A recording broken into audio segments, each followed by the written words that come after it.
अफगानिस्तान में अब तालिबान का शासन हो गया है। अफगानी आर्मी में अब तालिबान के आतंकी अफगानिस्तान की सड़कों पर घूम रहे हैं। लेकिन इस सब के बीच एक सवाल जो सबके मन में कौंध रहा है, आपको बताते चले, वो है कि आखिर इस पूरे घटनाक्रम का विलन कौन है और हीरो कौन है। आखिर किसकी वजह से अफगानिस्तान में हालात बद से बदतर हो गए, आइए इस रिपोर्ट में समझते हैं।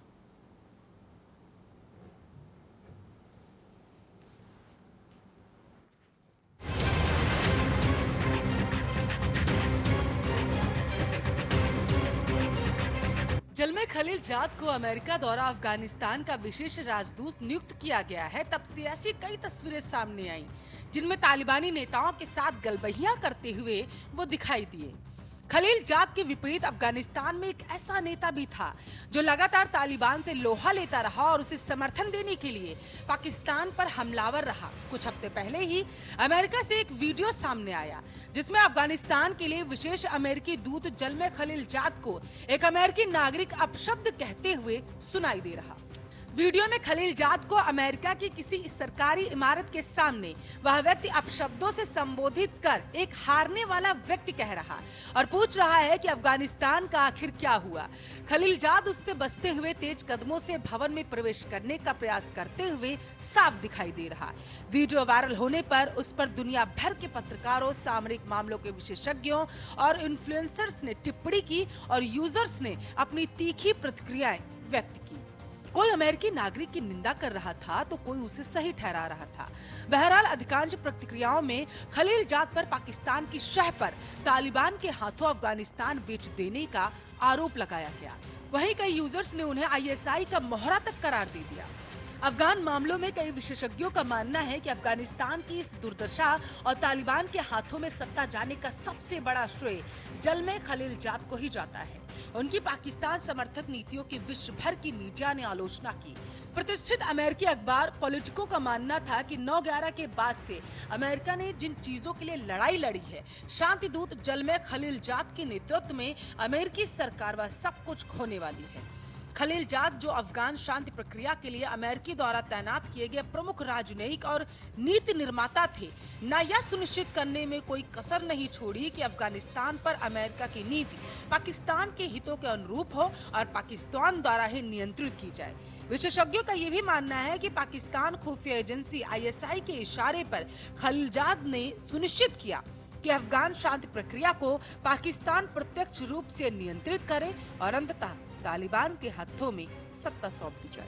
अफगानिस्तान मामलों पर नजर रखने वालों के मुताबिक शायद ये भी उम्मीद रही होगी कि शांति समझौते के अंत तक वह इस स्थिति में होंगे कि अमेरिका और अन्य शक्तियों द्वारा खुद को अफगानिस्तान का राष्ट्रपति बनवा सके।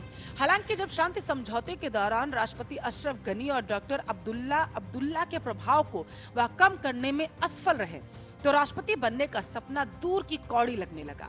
जल्मे खलीलजाद ने पिछले 1 साल के दौरान पाकिस्तान की कई बार यात्रा की। इन यात्राओं का आधिकारिक हवाला अफगान शांति प्रक्रिया पर पाकिस्तान सरकार से बातचीत का दिया गया, पर पाकिस्तान की लगभग हर एक यात्रा के दौरान खलीलजाद की पाकिस्तानी सेना प्रमुख आईएसआई प्रमुख से मुलाकातें सुर्खियों में रही। इसका एक उदाहरण हाल ही में अप्रैल 2021 में देखने को मिला था। इस समय जब तालिबान अफगानिस्तान में कत्लेआम मचा रहा था, अमेरिकी सीनेट के अंतर्राष्ट्रीय संबंधों की समिति में हुई सुनवाई के दौरान खलीलजाद ने पाकिस्तान का बचाव करते हुए तालिबान को पाकिस्तान द्वारा समर्थन दिए जाने की बात को भी सिरे से नकार दिया। खलीलजाद ने सीनेट समिति को विश्वास दिलाया कि पाकिस्तानी नेतृत्व ने आश्वासन दिया है कि वह तालिबान का समर्थन नहीं करता और जोर देकर कहा, मुझे लगता है कि अफगानिस्तान में पाकिस्तान गृह युद्ध के प्रभाव को बेहतर से समझता है। इसके पहले सितंबर 2021 में जब अफगान शांति प्रक्रिया अपने सबसे महत्वपूर्ण चरण में थी, तब जल्मे खलीलजाद ने शांति प्रक्रिया में पहले पाकिस्तान का दखल बढ़ाया और बाद में दुनिया भर के सामने उनके प्रधानमंत्री इमरान खान और सेना प्रमुख बाजवा को महत्वपूर्ण भूमिका निभाने के लिए धन्यवाद करने इस्लामाबाद पहुंच गए। दुनिया भर को बताते रहे कि अफगान शांति प्रक्रिया पाकिस्तान के बिना संभव ही नहीं हो सकती। इसके अलावा कई ऐसे मौके सामने आए जब पाकिस्तान को शर्मिंदगी से बचाने के लिए खलीलजाद ने अपना एक तरफा समर्थन दिया और बचाव में कूद पड़े।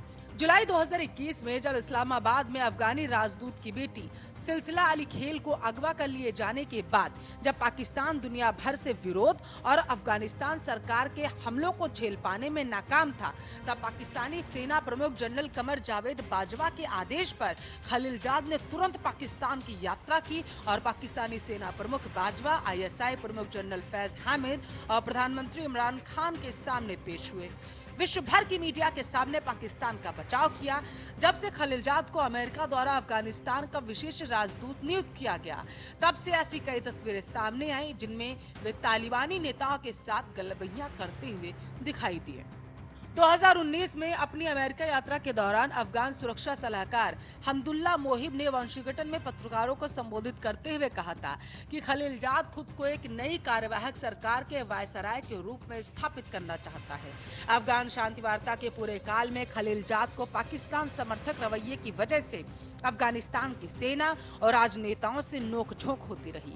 खलीलजाद के विपरीत अफगानिस्तान में एक ऐसा नेता भी था जो लगातार तालिबान से लोहा लेता रहा और उसे समर्थन देने के लिए पाकिस्तान पर हमलावर रहा। अफगानिस्तान के उपराष्ट्रपति अमरुल्लाह सालेह, जो पहले अफगान खुफिया एजेंसी NDS के प्रमुख भी रहे थे, तालिबान का खुलकर मुकाबला करते रहे। अफगान शांति प्रक्रिया के बीच जब तालिबान के हमलों ने जोर पकड़ा, तब उन्होंने खुद मोर्चा संभाला और अफगान नागरिकों की रक्षा के लिए मैदान में कूद पड़े। इस दौरान वह सैन्य नेतृत्व से मिलकर आतंकरोधी योजनाओं को अंजाम देते रहे और साथ साथ काबुल में विदेशी राजनयिकों से मिलकर शांति प्रक्रिया में तालिबान और पाकिस्तान के प्रभाव को कम करने का प्रयास करते रहे। जुलाई अगस्त 2021 में उन्होंने तालिबान के खिलाफ जनता को एकजुट करने के लिए रैलियां की, जो अल्लाह अकबर के नारों से गूंज उठी थी। इस दौरान अफगानिस्तान की दुर्गति में पाकिस्तान की संलिप्तता जग जाहिर करने के लिए उन्होंने #सेंसेशनपाकिस्तान को गति प्रदान की, जो अब भी सोशल मीडिया पर लगभग हर रोज ट्रेंड करता रहता है। खलीलजाद और सालेह के प्रति तालिबान के रवैये में बड़ा अंतर सितंबर 2020 में तब देखने को मिला जब तालिबान खलीलजाद की कतर की राजधानी दोहा में आवभगत कर रहा था। वहीं अमरुल्लाह सालेह के ऊपर एक जानलेवा हमले की योजना पर काम कर रहा था। 9 सितंबर 2020 को सालेह के काफिले पर हुए तालिबानी हमले में सुरक्षा दल के 10 सदस्य मारे गए और 31 घायल हो गए। इस दौरान वे बाल बाल बचे और उन्हें केवल मामूली चोटें आईं। तालिबान और पाकिस्तान को समर्थन दे रहे अफगानों को लेकर सालेह अपनी व्यथा दुनिया भर के सामने रखते आए हैं। हाल ही में 21 जुलाई 2021 को सालेह ने भारत पाकिस्तान के 1971 के युद्ध की तस्वीर शेयर की, जिसमें पाकिस्तानी सेना को भारतीय सेना के सामने आत्मसमर्पण करना पड़ा था। यह तस्वीर ट्वीट करते हुए सालेह ने लिखा, हमारे इतिहास में ऐसी कोई तस्वीर नहीं है और न आगे होगी। हाँ, कल जब रॉकेट हमारे ऊपर से गुजरा और कुछ ही दूर गिरा तो मैं कुछ क्षण के लिए घबरा गया था।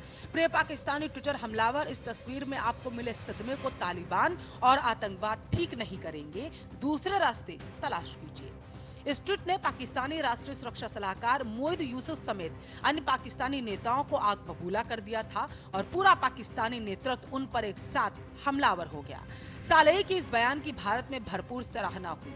यहाँ आपको बताते चलें कि ट्विटर पर अमरुल्लाह सालेह का खासा प्रभाव है और उनके 7,42,000 से अधिक फॉलोअर्स में से भारतीयों की भारी संख्या है। अंतिम दम तक लड़ने वाले लड़ाके की तरह सालेह ने अब तक भी तालिबान की हुकूमत स्वीकार नहीं की। बीते रविवार को काबुल पर तालिबान द्वारा कब्जा कर लिए जाने के बाद सालेह ने उसी दिन शाम को ट्वीट कर अफगान जनता को कहा, मैं तालिब आतंकवादियों के आगे कभी नहीं और किसी भी परिस्थिति में झुकूंगा। मैं अपने नायक, कमांडर, लीजेंड और गाइड अहमद शाह मसूद की आत्मा और विरासत के साथ कभी विश्वासघात नहीं कर सकता। मैं उन लाखों लोगों को निराश नहीं करूंगा जिन्होंने मेरी बात सुनी। मैं तालिबान के साथ कभी भी एक छत के नीचे नहीं रहूंगा, कभी भी नहीं। Special desk, Arya news.